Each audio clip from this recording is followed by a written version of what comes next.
Shalom saudara yang Tuhan Yesus Kristus kasihi, berjumpa kembali dalam program Beriman, Bertumbuh dalam Firman. Firman Tuhan hari ini terambil dari kitab Ibrani pasalnya yang ke-13 ayatnya yang ke-5.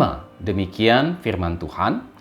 Janganlah kamu menjadi hamba uang dan cukupkanlah dirimu dengan apa yang ada padamu. Karena Allah telah berfirman, aku sekali-kali tidak akan membiarkan engkau dan aku sekali-kali tidak akan meninggalkan engkau. Tema firman Tuhan pada hari ini adalah mengimani pemeliharaan Tuhan. Nah, saudara yang Tuhan Yesus Kristus kasihi, berdasarkan teks firman Tuhan ini kita dapat melihat seperti apa mengimani pemeliharaan Tuhan dalam kehidupan kita. Atau dengan kata lain, berdasarkan teks firman Tuhan ini, kita akan melihat beberapa aspek dari mengimani pemeliharaan Tuhan. Apa saja itu? Yang pertama adalah jangan menjadi hamba uang. Perhatikan teks yang mengatakan, janganlah kamu menjadi hamba uang. Saudara, apa yang dimaksud dengan menjadi hamba uang? Menjadi hamba uang artinya menjadikan uang itu sebagai ilah, sebagai juru selamat yang bisa memberikan jaminan baik itu kehidupan di dunia maupun dalam kehidupan di akhirat. Ya, ini yang dimaksud dengan menjadi hamba uang. Seseorang berpikir, meyakini bahwa uang itu adalah sesuatu yang berkuasa. Uang itu memberikan jaminan, uang itu seolah-olah menjadi juru selamat bagi dia yang dia pikir bisa memberikan jaminan kepastian baik dalam kehidupan di dunia ini maupun dalam kehidupan di akhirat nanti. Padahal saudara, sesungguhnya uang sama sekali tidak memberikan jaminan kehidupan kepada kita baik itu di dunia ini maupun di akhirat, ya. Apa buktinya? Oh, banyak sekali. Uang tidak bisa memberikan jaminan, tidak bisa memberikan kepastian, bukan menjadi juru selamat, bukan sesuatu yang berkuasa yang memberikan kepastian kepada kehidupan kita baik di dunia maupun di akhirat. Buktinya adalah uang dia tidak bisa menjamin kita bebas dari segala penyakit. Uang tidak bisa menjamin kita bebas dari kematian. Uang tidak bisa menjamin seseorang lepas dari kecanduan narkoba. Uang tidak bisa menjamin keharmonisan rumah tangga. Uang tidak bisa menjamin moralitas manusia menjadi lebih baik. Berapa banyak orang yang sudah berkelimpahan dengan uang, tetapi masih saja korupsi. Masih saja menyalahgunakan jabatannya untuk memperkaya dirinya sendiri, untuk mengambil apa yang bukan menjadi haknya. Ya, jelas uang tidak bisa menjamin moralitas manusia menjadi baik. Uang pun, saudara, tidak bisa menjamin kebahagiaan kita. Berapa banyak orang yang mempunyai banyak uang, yang sedemikian kaya, tetapi jiwanya tidak mengalami ketenangan. Uang, ya, dia tidak bisa menjamin manusia bebas dari stres, tidak bisa menjamin manusia bebas dari depresi, tidak bisa menjamin manusia lepas dari kekhawatiran, kecemasan, ketakutan. Ya, ada banyak orang yang punya segala sesuatu, punya banyak uang, dia bisa membeli apa yang dia mau, tetapi kehidupan yang dia jalani adalah kehidupan yang dipenuhi dengan tekanan, kehidupan yang penuh dengan depresi, kehidupan yang penuh dengan kekhawatiran, kecemasan, ketakutan yang tidak bisa sirna meskipun dia punya banyak uang.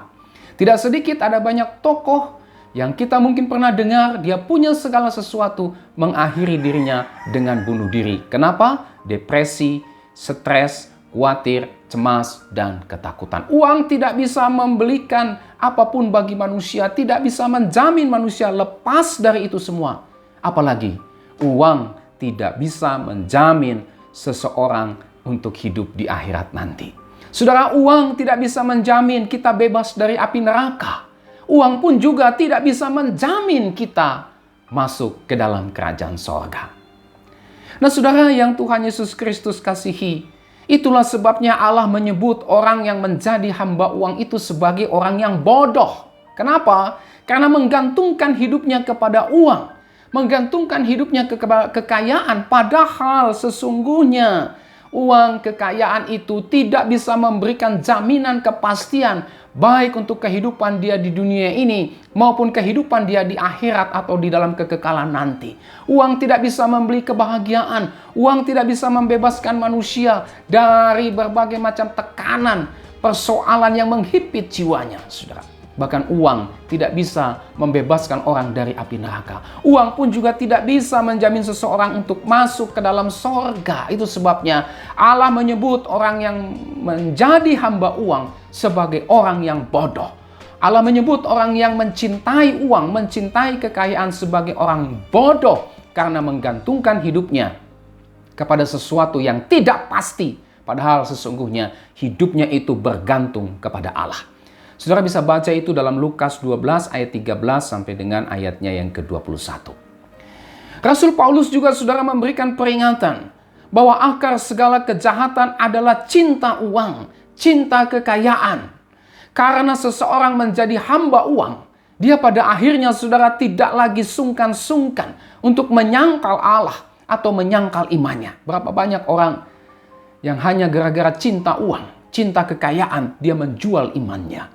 Dia mengingkari Tuhannya. Dia menyangkal Allah, menyangkal imannya.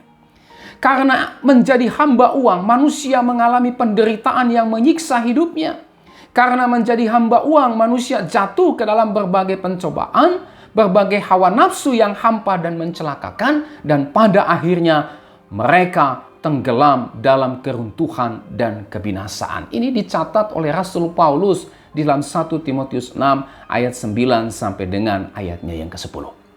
Oleh sebab itu saudara, kalau kita memang mengimani pemeliharaan Tuhan dalam hidup kita, maka kita tidak akan pernah menjadi hamba uang. Tidak ada yang salah dengan uang. Uang juga adalah berkat Allah. Kekayaan adalah salah satu berkat daripada Allah. Tetapi yang Allah peringatkan, jangan kita menjadi cinta uang. Jangan kita menjadi hamba uang. Karena kalau kita cinta uang, menjadi hamba uang, itu berarti kita tidak lagi mempercayai Allah yang adalah pusat kehidupan kita. Yang adalah kepadanya semua manusia bergantung di dalam seluruh kehidupannya. Saudara, orang yang menjadi hamba uang adalah orang yang tidak mengimani Tuhan dan pemeliharaannya. Ya, bagaimana dia bisa mengimani Tuhan dan pemeliharaannya sedangkan dia mencintai uang, ya, melebihi cintanya kepada Tuhan. Nah, oleh sebab itu saudara, firman Tuhan hari ini mengingatkan kita, salah satu aspek daripada mengimani pemeliharaan Tuhan adalah kita tidak menjadi hamba uang. Mari kita hanya menjadi hamba Kristus yang bisa memberikan jaminan bagi kehidupan kita ini, baik di dunia ini maupun di akhirat atau di dalam kekekalan nanti. Waspada dengan yang namanya cinta uang, karena dengan cinta uang, menjadi hamba uang, kita sesungguhnya tidak lagi mengimani pemeliharaan Tuhan dalam kehidupan kita. Aspek yang kedua, mengimani pemeliharaan Tuhan adalah mencukupkan diri dengan apa yang Tuhan berikan kepada kita.